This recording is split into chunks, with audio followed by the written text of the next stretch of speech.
Magandang umaga po. Welcome po muli sa ating mga kasamahan, kapatiran, bisita mula sa Talumpok. October po ay tinatawag nating Missions Month kung saan pinagdiriwang natin at nagpapasalamat tayo sa Panginoon sa paggamit niya sa GCF Batangas upang may hatid ang Ebanghelyo, ang magandang balita sa iba't ibang lugar. Ang aming pong misyon dito sa GCF ay nakalagay po diyan bilang paalala sa lahat, know Christ and make Him known. Tayo po ay nagpapasalamat at ginagamit tayo ng Panginoon sa iba't ibang lugar. Nung nakaraang linggo po, narito po yung mga officers candidate mula sa Lipa Air Base. Yung po yung tinatawag natin Air Missions. Today po, nandito yung mga Tagalumpok, yung mountain missions natin. Sa sunod pong linggo, darating po yung mga taga-balayan. Sila po ay nakatira malapit sa dagat. Tinatawag po nating water missions. Tapos sa fourth Sunday po, darating yung mga taga-Kalikanto. Tinatawag natin land missions. At i-feature din po natin yung ating church plant sa Qatar. Tinatawag natin desert missions. So tayo po ay ginagamit ng Panginoon sa iba't ibang lugar. Tulad ng sinabi ng Panginoon, go and make disciples of all nations and reaching out to all nations, to all people groups that the Lord will bring us to. Kumusta naman po kayo?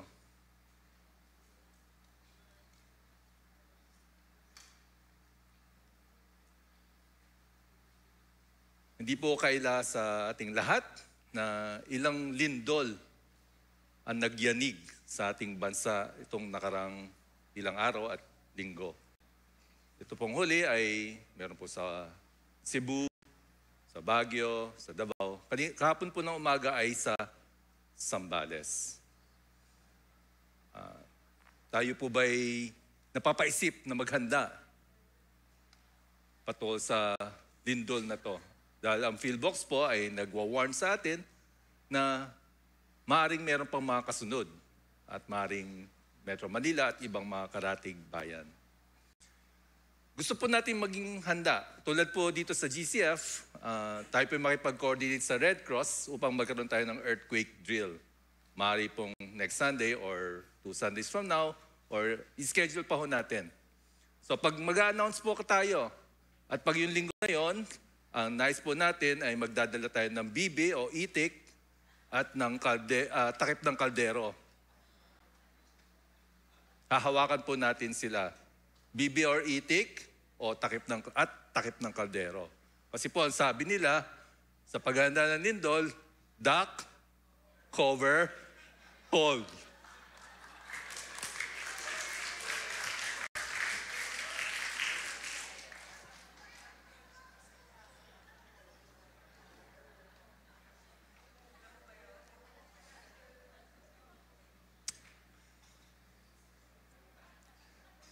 Ayan, nawala na ako.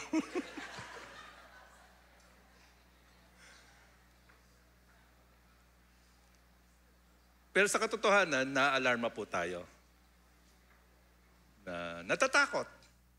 Dahil sunod-sunod po yung lindol at alam po natin na nagwa-warn ng ating mga authorities sa PhilBox na maaring mangyari pa. At time na daw ng the big one. So, tayo po yung nag-aalala.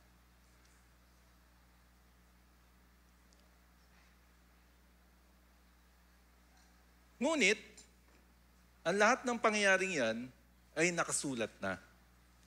Isa sa mga senyales ng katapusan ng mundo, isa sa mga senyales bago bumalik ang Panginoong Hesus, muli ay lindol.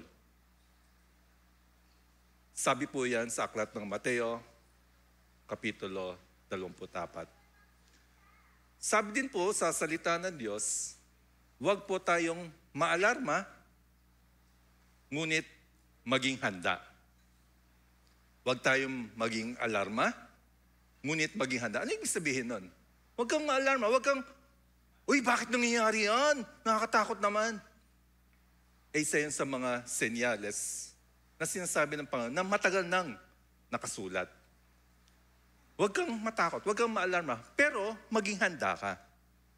Hindi sa paghahanda ng bibi at takip ng kaldero, ngunit paghahanda, yung tunay na paghahanda sa pagbabalik ng Panginoong Hesus. Datapwat walang nakakalam kung kailan mangyayari yun. Nakasulat din po doon sa Mateo Kapitulo 20. Wala po makakalam, wala po makapagsabi kung kailan, ngunit may mga senyales na nagsasabi sa atin na maging handa ka. Huwag kang matakot, huwag kang maalarma, maging handa ka. Kahapon po sa ministry namin sa KKK, tinanong ko yung mga kabataan, yung mga high schoolers. So anong uri ng paghahanda ang pwede nating gawin ukol dito sa senyales ng mga lindol, ukol sa pagbabalik ng Panginoong Hesus na hindi natin alam kailan, ngunit maaaring mangyari anumang oras na. Yung unang grade 7 na sumagot, sabi niya, manampalataya kay Jesus. Tama nga naman. Yun po ang pinakamahalagang paghanda sa pagbabalik ng Panginoong Hesus. Manampalataya sa Panginoong Hesus. Kaya't yun po ang mission namin. Bakit po kami nasa Talumpok? Yun po ang mission namin. Kilalanin ng may pananampalataya ang Panginoong Hesukristo at siya ay pakilala rin sa iba upang ang iba rin ay makakilala at manampalataya sa Panginoong Hesukristo. Sapagkat siya lamang ang tanging paraan upang magkaroon tayo ng katiyakan ng ating kinabukasan na siya nga ang ating tagapagligtas na maghahatid sa atin sa buhay na walang hanggan. Ngayong araw po ito, tatalakayin po natin ang isang talata mula sa Aklat ng Roma, Kapitulo 5. Pag-aralan po natin yung talata 1 hanggang 11 upang matunghayan natin paano ba tayo makakatiyak na meron tayong buhay na walang hanggan. Paano ba tayo makakatiyak na pinawalang sala na tayo? At yung talatang pong yun, magsasaad, magtitiyak sa atin. Sa pamagitan ng Panginoong Hesus, meron tayong katiyakan na tayo pinawalang sala na at meron po tayong buhay na walang hanggan. Ang titulo po ng ating pag-aaralan ngayong hapon o ngayong umaga ay Justified by Faith. Pinawalang sala sa pamamagitan ng pananampalataya.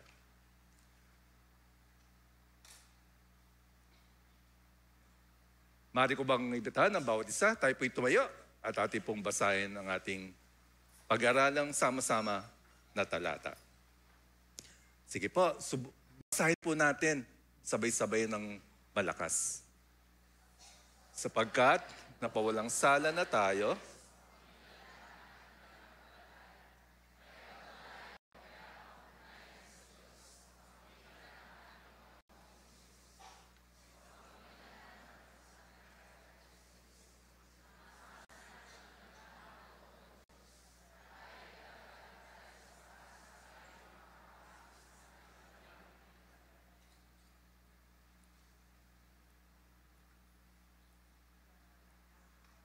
hindi lamang yan,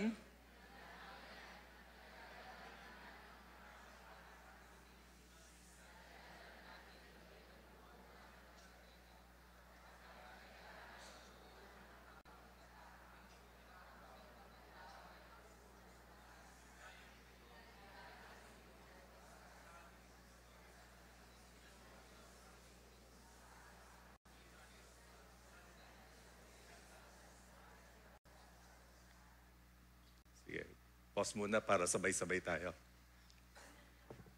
Sapagkat noong tayo'y may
Tapos tayo po'y manalangin.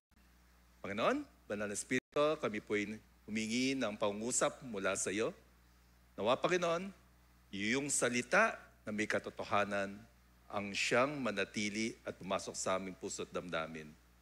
Panginoon, pagpalain mong bawat isa na narito kasama nung mga nanonood through online, Panginoon, sa pamagitan ng iyong pagkilos sa buhay ng bawat isa.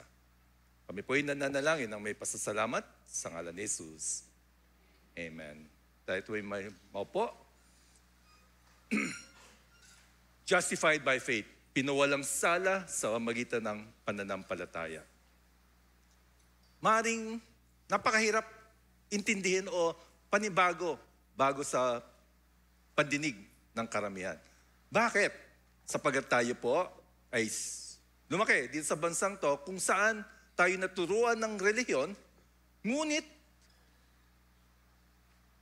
mga rituales, sakrament, at kung iba-iba pang mga pamanin ang kalakip ng ating kinagisnan.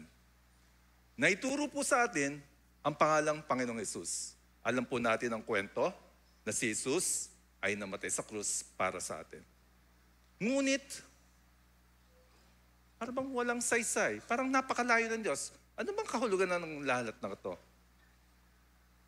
Sa salita po ng Diyos, pinaalala po sa atin, ng kamatayan ni Jesus ay sapat para sa ating kaligtasan. Ang Diyos na nagkatawang tao, inalay niya ang kanyang buhay sa krus upang ang kamatayan niyang yon ang maging kabayaran ng ating kasalanan. At ang sino mang sumampalataya sa Kanya ay pinagkakalooban niya ng buhay na walang hanggan.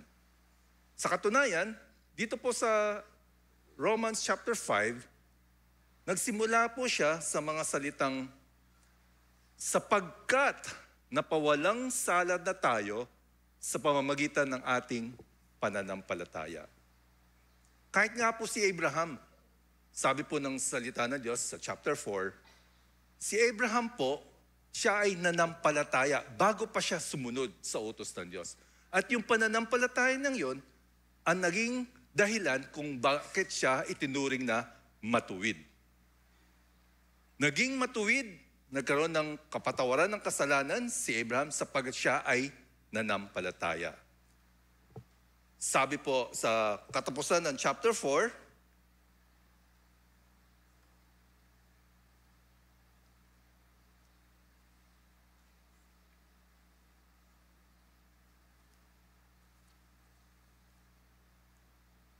kaya't dahil sa kanyang pananampalataya, siya'y itinuring na matuwid ng Diyos. Ang salitang itinuring na matuwid ay sinulat hindi lamang para sa kanya, kundi para sa atin din naman, ituturing din tayong matuwid dahil sumampalataya tayo sa Diyos na muling bumuhay kay Jesucristo na ating Panginoon. Siya'y ipinapatay dahil sa ating mga kasalanan at muling binuhay upang tayo'y mapawalang sala. Yan po ang salita ng Diyos. Ang salita ng Diyos po, ang ating paninindigan. Hindi po yung ating tradisyon. Hindi po yung sinabi ng mga ating ninuno. Ang sinabi po ng Panginoong Hesus, sinabi po ng salita ng Diyos. Ang ating kapatawaran ng ating kasalanan ay sa pamagitan ng ating pananampalataya. Pananampalataya na si Jesus, ang Diyos na nagbigay ng buhay niya para sa atin. Siya ang tumubos sa atin. Siya ang nagbayad ng kasalanan natin. Sumakatuwid, ang sino mang sumampalataya sa Kanya ay may buhay na walang hanggan, na pawalang sala na. Pagdating po natin sa langit, bakit kita pasukin sa kalangitan? Ang sagot po natin, dahil po kay Jesus. Siya ang namatay para sa kasalanan ko. Si Abraham ay tinuring na matuwid bago pa niya sinunod ang mga kagustuhan ng Diyos. Alam ng Diyos ang kanyang pananampalataya at siya ay tinuring na matuwid, napawalang sala siya. Ngayong tayo ay napawalang sala na, ang tanong, ano ba yung buhay na na pawalang sala. Ano ba yung buhay na ikaw ay may buhay na walang hanggan? Ano ba yung mga kalakip nito? Paano natin malalaman na tayo ay nanampalataya na at meron tayong buhay na walang hanggan? Dito po sa Romans chapter 5, makikita po natin ano pa yung mga kalakip. Paano natin malalaman na tayo may buhay na walang hanggan? Paano ba natin may enjoy yung buhay na walang hanggan meron tayo habang narito tayo sa mundong ito? Tandaan po natin na pawalang salat na tayo sa pamagitan ng pananampalataya kay Jesus. At para po sa hindi masyado marunong magtagalog, we have been justified by faith. Verse 1 reads, "Therefore, since we have been justified by faith," sa pamagitan ng faith, we have been justified by faith, not by our works. Ephesians 2 is very clear on that. By grace through faith, you have been saved. One act with a continuing effect. You have been saved by your faith. Sa pamagitan ng pananampalataya, ikaw ay naligtas. Ganon, ikaw na naligtas, ang sabi ng salita ng Diyos, meron ka daw mapayapang ugnayan sa Diyos. Meron kang mapayapang ugnayan sa Diyos. Sabi po dito sa verse 1, sapagkat napawalang sala na tayo sa pamagitan ng ating pananampalataya, meron na tayong mapayapang ugnayan sa Diyos sa pamagitan ng ating Panginoong Hesukristo. Meron daw mapayapa. Kasi nga po, dahil sa kasalanan natin, napahiwalay tayo sa Diyos. Ang sabi ng salita ng Diyos, tayo ay kaaway ng Diyos. Bakit? Dahil nagre-rebelde. Ang gusto natin, yung masunod, ang gusto natin, isipin na sasantabi natin ang Diyos. Ang ginagawa natin, ang Diyos ay parang genie. Ikaw ang Diyos, gawin mo yung gusto ko. Pag di mo ginawa Diyos ang gusto ko, di na kita sasambahin. Kaya't, ang sabi po ng salita ng Diyos, dahil sa ating kasalanan, tayo'y napahiwalay sa Diyos. Tayo'y tinuring na kaaway. Ngunit, sa pamagitan ng Panginoong Hesukristo, nung siya'y mamatay sa krus, tayo ngayon ay tinuring ng merong kapayapaan, mapayapang ugnayan. We are at peace with God. Ano po bang ibig sabihin nun? Halimbawa, kayo po taga-Talumpok, bago kayo bumaba ng sa may court o kaya sa barangay, dadaanan nyo yung inyong kapitbahay, lulusong kayo.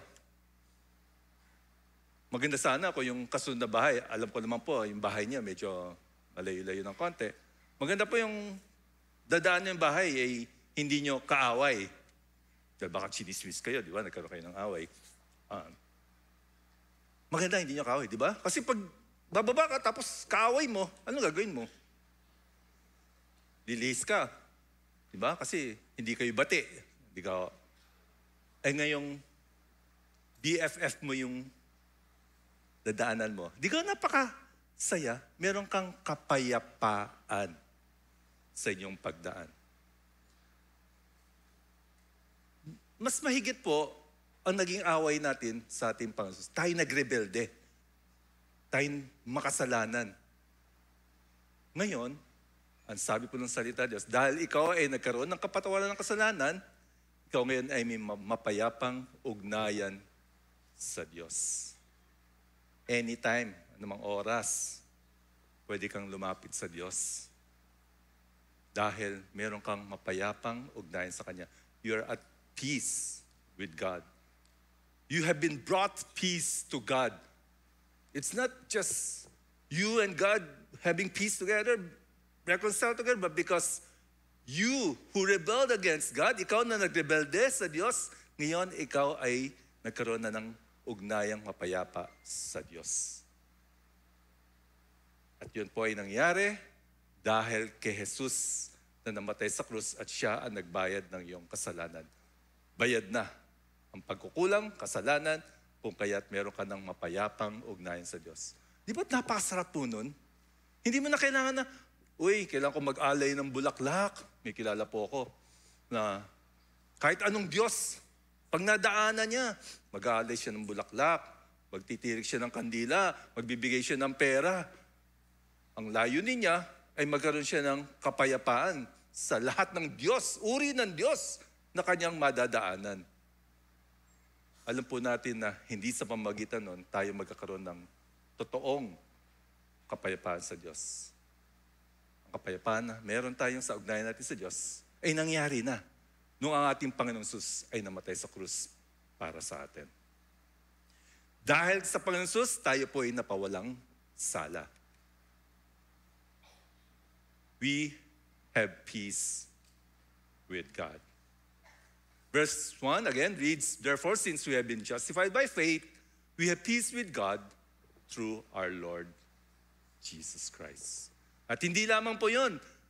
Dahil tayo napawalang sala, tinamasa natin ang kagandahang loob ng Diyos. Sabi po sa verse 2, sa pamamagitan ng pagsampalataya kay Jesucristo, tinamasa natin ang kagandahang loob ng Diyos. Yung pong kagandahang loob ng Diyos, tinamasa natin dahil tayo nanampalataya.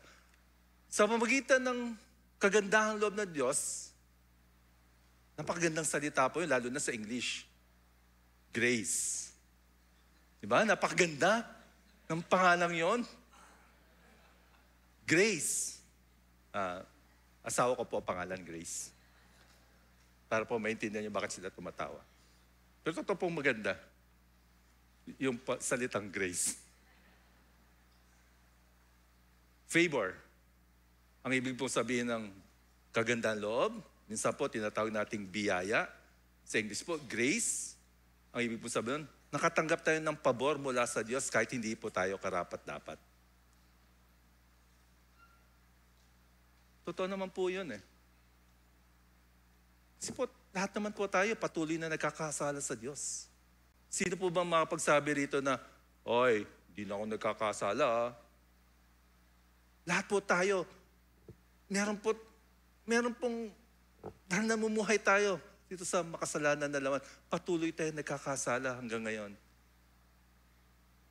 Pero sa kagandahan loob po ng Diyos, sa kanyang biyaya, tayo ay naligtas. Pinagkaloob niya ang kanyang bugtong na anak na si Jesus upang tayo po'y iligtas mula sa kapahamakan sa impyerno at pinagkalooban po tayo ng buhay na walang hanggan. Tayo po'y nakakatiyak na makakasama natin ng Diyos sa langit dahil po niligtas tayo ng Panginoong Jesus. Biyaya. Di po ba nakakatuwa pag meron kayong nakausap? Wow, ang ganda naman po ng halaman ninyo. Galing nyo naman mag-alaga. Ang sagot po ay, sa biyaya ng Diyos. Wow, ang ganda naman po ng katatayuan ng mga anak ninyo. Ang sagot po, sa biyaya ng Diyos. Salamat sa Diyos sa biyaya niya. Wow, ang galing naman magluto, Mrs. Sa biyaya ng Diyos. Nakatuwa po pag nakakarinig po ako ng ganun. Ang lagi po sagot ay, sa biyaya ng Diyos. Yun po ay isang pag-amin kung paano niya o ano yung pagkakilala niya sa ating Diyos. Ang Diyos na punong-puno ng biyaya. At sa tuwing maririnig po ninyo yung salitang sa biyaya ng Diyos, tandaan po natin, ang biyaya ng Diyos ay napakalawak. Na tayong makasalanan, pinili niyang tubusin, pinili niyang pagkalooban ng buhay na walang hanggan sa pamagitan ng kanyang biyaya. Hindi man tayo karapat-dapat, pinili ng Panginoong Hesus na ibigay ang kanyang buhay sa krus para sa atin. Upang ikaw at ako na makasalanan. Ang sabi po ng salita ng Diyos, habang tayo makasalanan pa, ang Panginoong Hesus ay namatay para sa atin. At ang sabi po ng talata, tinamasa natin ang kagandahang loob ng Diyos. Sa English po, sinabi po dito, we also have obtained access. Obtain access. Kumbaga, merong napakataas na tao Siyempre, hindi naman po tayo basta-basta makakalapit, di ba ho? Pero dahil sa ating pananampalataya, tayo nagkaroon ng access. Tinamasa natin yung biyaya ng Diyos sa pamagitan ng pananampalataya. At doon din po tayo nakatayo sa biyaya ng Diyos. Ang ating pong kaligtasan ay dahil sa biyaya ng Diyos. Ang ating pong katiyakan ng kaligtasan ay dahil sa biyaya ng Diyos. Kaya kung meron man dito nag-iisip na, uy, kailangan kong gumawa ng ganito at ganito upang manatili ang aking kaligtasan, upang hindi mawala. Mali po ang pag-iisip na yon. Ang ating kaligtasan ay dahil sa biyaya. Ang pananatili ng ating kaligtasan ay dahil sa biyaya.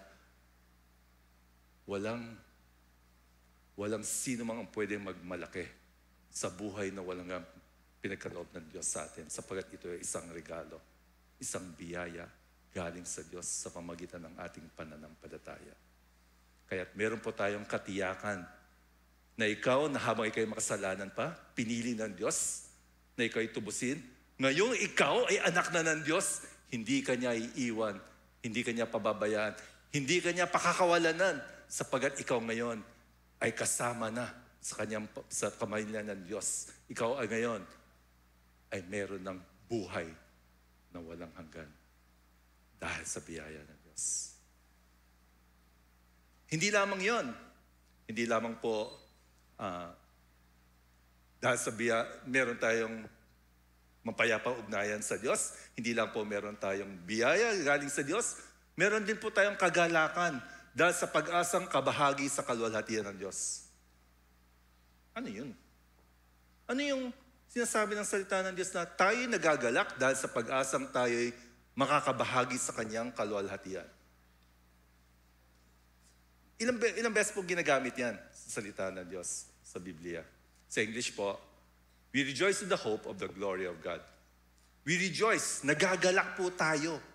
Nagagalak tayo na pagdating ng araw, yung kaluwalhatian ng Diyos, yung pagbabalik ng Panginoong Hesus, yung sinasabing, sa ngayon po, tayo patuloy na nagkakasala. Pagdating po ng panahon, yung ating pong pighati, yung ating pananaghoy, dahil tayo namubuhay dito sa mundong makasalanan, because we live in this fallen world, we struggle with sin. Pagdating po ng araw, sa pagbabalik ng Panginoong Hesus, yung kanyang kaluwalhatian na ibabahagi sa atin, mag-i-enjoy na po tayo separate from sin. Malayo na sa kasalanan, sapagkat tayo po ay nasa pinakapresensya na ng Diyos. At yung pong kaluwalhatian na yon ay dahil sa ating Panginoon Hesus, na siyang susundo sa atin, siyang magpapakaloob sa atin ng buhay na walang hanggan, at siyang makakasama natin ng pangwalang katapusan. Kaya tayo po'y nagagalak with hope. Napakahalaga po nun. Napakahalaga ng bawat isa ay merong hinahangad. Merong hope. Alam po natin na may mga taong sobrang kalungkutan, nawala na sila ng pag-asa. Hindi na nila alam kung anong gagawin. Wala na silang nakikitang liwanag sa kinabukasan. Ngunit tayong mananampalataya, ano man nangyayari sa mundong to, meron po tayong hope, pag-asang inaabangan. At yun po ay yung pagbabalik ng Panginoong Hesus, kung saan aalisin na ang lahat ng kasalanan, aalisin na ang lahat ng sakit, aalisin na ang lahat ng korupsyon, aalisin na ang lahat ng lindol, kung saan ang kaluwalhatian ng Diyos ay babahagi sa atin. Abangan po natin yon. Tayo po ay huwag maalarma sa mga lindol, ngunit tayo maging handa sa pagbabalik ng Panginoong Hesus. At tayo po'y dapat nagagalak. Let us keep on rejoicing. Tayo po'y patuloy na magalak. Pwede ba makita sa inyong mukha yung mukhang nagagalak? Hindi yung inaantok na?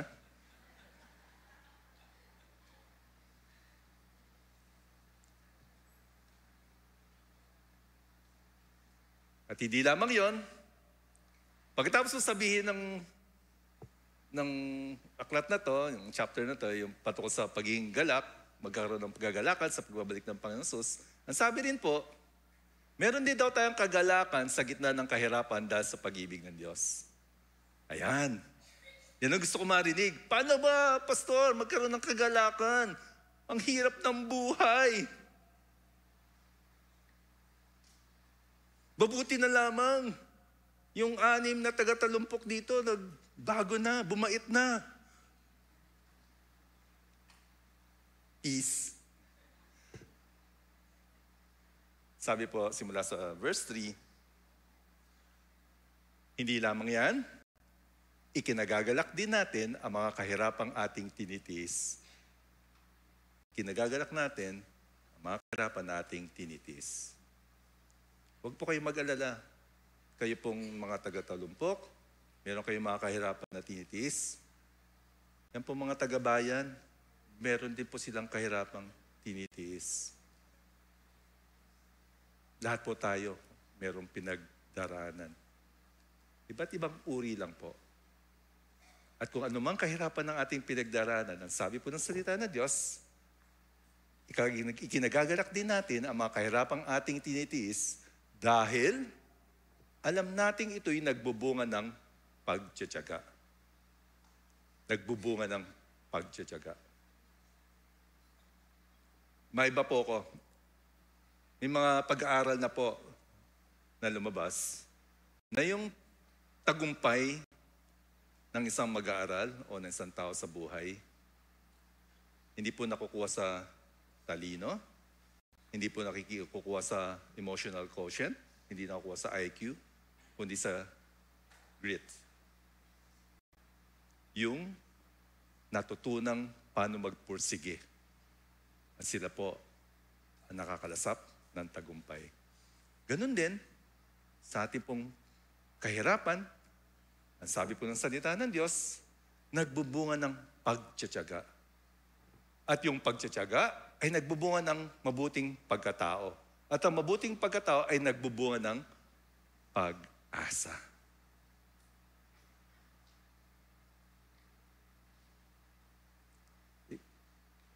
Ikaw, ako, na pinagkalooban ng Diyos ng pag-asa na hindi mawawala sa atin. Pag-asa hindi lamang dito sa pansamantalang buhay, kundi pag-asa sa buhay na walang hanggan. Dapat po tayong magalak. Dapat po tayong magalak kahit maraming labahin, nakangiti. Hindi maalis yung mantsa, bagong bili, yung puting damit. Galak pa rin. Sapagkat alam po natin na meron tayong buhay na walang hanggang inaabangan. Yung makasama ang Diyos ng pangwalang hanggan. Mahirap. Mahirap po mangyari yun. Sino ba magsasabi rito? Oy, gusto ko ng paghihirap para ako'y magkaroon ng pag-asa. Sino dito ang miyaw-miyaw na magtataas ng kamay, magsasabi, gusto ko ng paghihirap? Wala po. Pero ang sabi po ng salita ng Diyos, verse 5, at hindi tayo binibigo ng pag-asa ito, sapagkat ang pag-ibig ng Diyos ay binuhos na sa ating mga puso sa pamamagitan ng Espiritu Santo na pinagkaloob sa atin. Hindi po tayo mabibigo sa pag-asa ito. Bakit? Sapagkat doon ikaw nananampalataya sa Panginoong Hesus, pinagkalooban kayo ng Banal na Espiritu na nanahan sa inyo, na nangungusap, nagpapaalala na ikaw ay anak ng Diyos, na ikaw ay may buhay na walang hanggan. Bakit ka nagkakaroon ng katiyakan? Bakit? O nga, bakit noon hindi ko naintindihan? Bakit nga naintindihan ko na? Bakit noon wala akong pag-asa? Ba't nga meron akong pag-asa? Bakit noon mabilis akong bumigay? Ba't nga meron akong pagtsitsaga? Sapagkat ang banal na Espiritu na nananahan sa inyo, ikaw na nampalataya sa Panginoong Hesus, siya ang nangungusap. Yung pag-ibig ng Diyos na nananahan sa puso natin, sa gitna ng lahat ng kahirapan, dahil ang banal na Espiritu ay nangungusap sa inyo, ang Diyos mismo ang naglalagay ng pag-ibig na yon.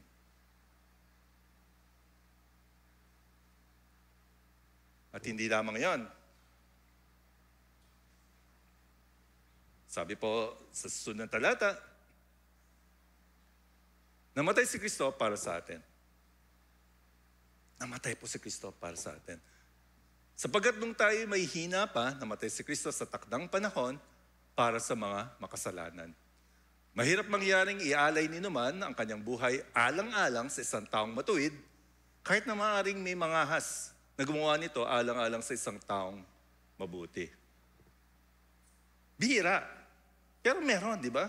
Tulad ng isang magulang, di ba? Pag nagsakit ang iyong anak, mula yung sakit, di ba? Yung puso mo, sana ako na lang.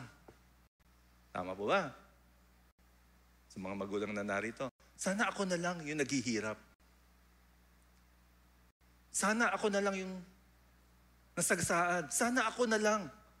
Dahil meron kang pagmamahal. Pero di bihira. Lalo na, nagagawa lang natin yun, mayroong tao, kung mahal natin yung nasasaktan o yung may sakit. Pero kakaiba po ang Diyos. Kakaiba po ang Panginoong Jesus. Sabi po dito, ngunit pinatunayan ng Diyos ang kanyang pag-ibig sa atin nang mamatay si Kristo para sa atin nung tayo'y makasalanan pa.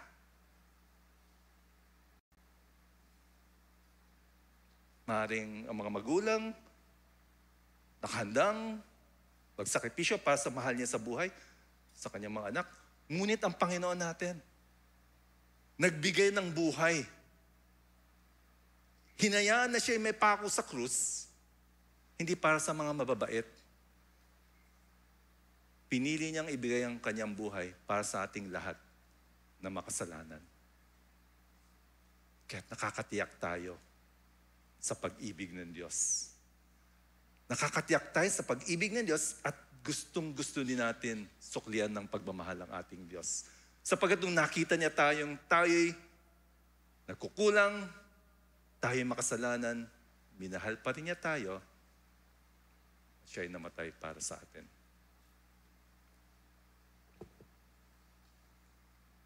While we were weak, at the right time, Christ died for the ungodly. For one will scarcely die for a righteous person, though perhaps for a good person, one would dare even to die. But God shows His love for us that while we were sinners, Christ died for you, for me.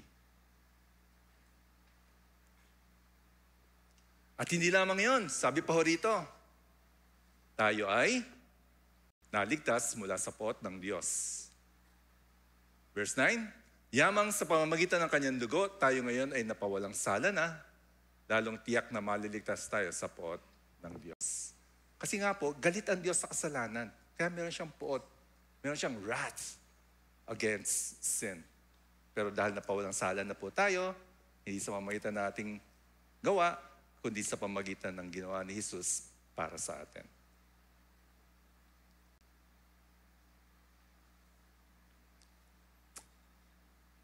At tinanggap na tayo bilang kaibigan ng Diyos. Dati, sabi po ng salita ng Diyos, tayo'y mga kaaway ng Diyos dahil nga po sa ating kasalanan. Ngunit tinanggap na niya tayo bilang mga kaibigan sa pamamagitan ng pagkamatay ng kanyang anak. Dati kaaway po tayo ng Diyos, ngunit dahil nga namatay na si Jesus sa krus, tinubos na tayo, pinagbayaran niya ang ating kasalanan. Ngayon po tayong nanampalataya kay Jesus ay tinuturing ng kaibigan. At dahil dito, tiyak na maliligtas tayo sapagkat si Kristo ay buhay. Isa po yung napakahalagang katuroan ng salita ng Diyos. Paano tayo makakatiyak?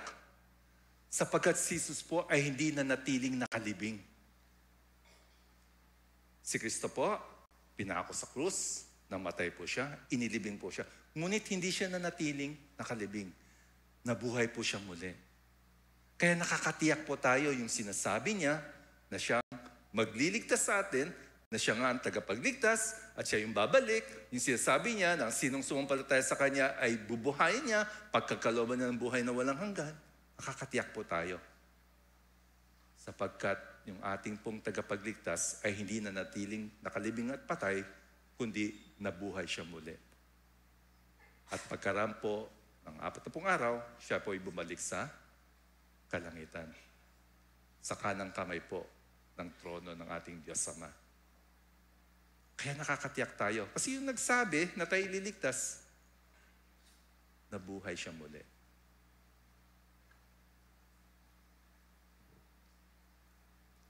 At hindi lamang yan, tayo nagagalak dahil sa ginawa ng Diyos sa pamamagitan ng ating Panginoong Hesukristo. Sapagkat dahil sa Kanya, ay tinanggap tayo bilang mga kaibigan ng Diyos.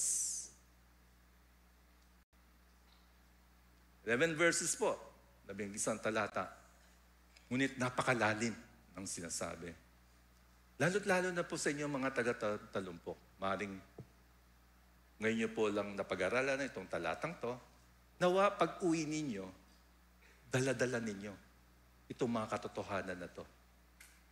Dala-dala ninyo na alam ninyo na kayo napawalang sala na dahil sa inyong pananampalataya.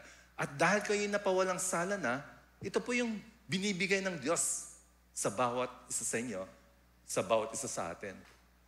Ikaw na napawalang sala sa pamamagitan ng pananampalataya kay Jesus, ikaw ngayon ay may mapayapang ugnayan sa Diyos, tinamasa mo ang kagandang loob ng Diyos, may kagalakan tayo dahil sa pag-asang kabahagi sa kaluwalhatian ng Diyos, may kagalakan tayo sa gitna ng kahirapan dahil sa pag-ibig ng Diyos, tayo ay naligtas mula sa poot ng Diyos, tinanggap na tayo bilang kaibigan ng Diyos. At lahat ng to'y dahil namatay si Jesus para sa atin.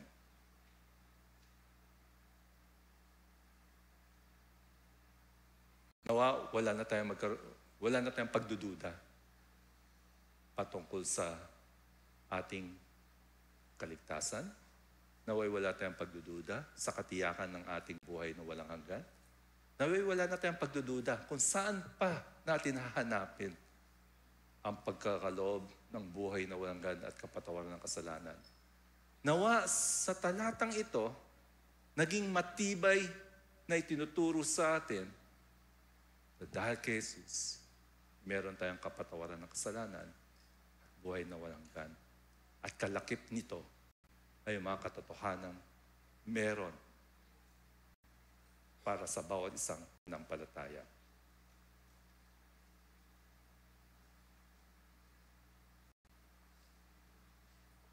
Now for those who are more English speakers, having been justified by faith in Christ, we have peace with God.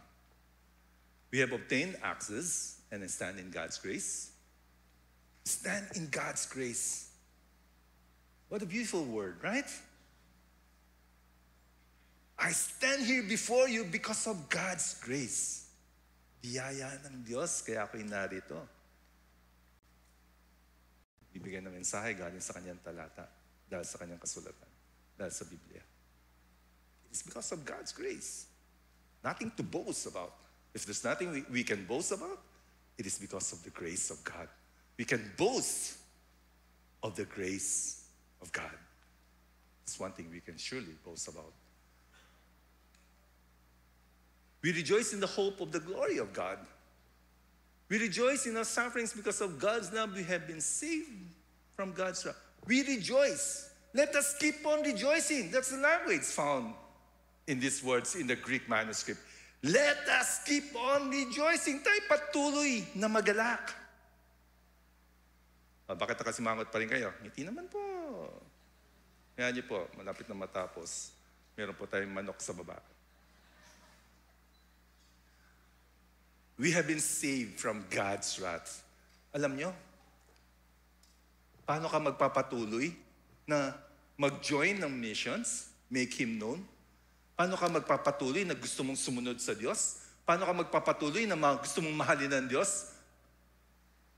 Kung naintindihan lang natin anong ibig sabihin ng poot ng Diyos. Kung naintindihan lang natin anong ginawa ng Panginoong Jesus at tayo naligtas mula sa poot ng Diyos dahil sa ating kasalanan. Kung naintindihan natin yun at natanggap natin ang katotohanan na meron tayong buhay na walang hanggan, hindi ka pa upo-upo. Hindi ka gigising tuwing Sunday morning, mag-church ba ako? 10 o'clock ang church service. Kung naintindihan lang natin kung mula saan tayo niligtas ng Panginoong Yesus. We have been reconciled to God, and it is all because Christ died for us. Ang lahat ng to ay natamasa natin, pinagkulob sa atin, dahil ang Panginoong Yesus namatay para sa atin.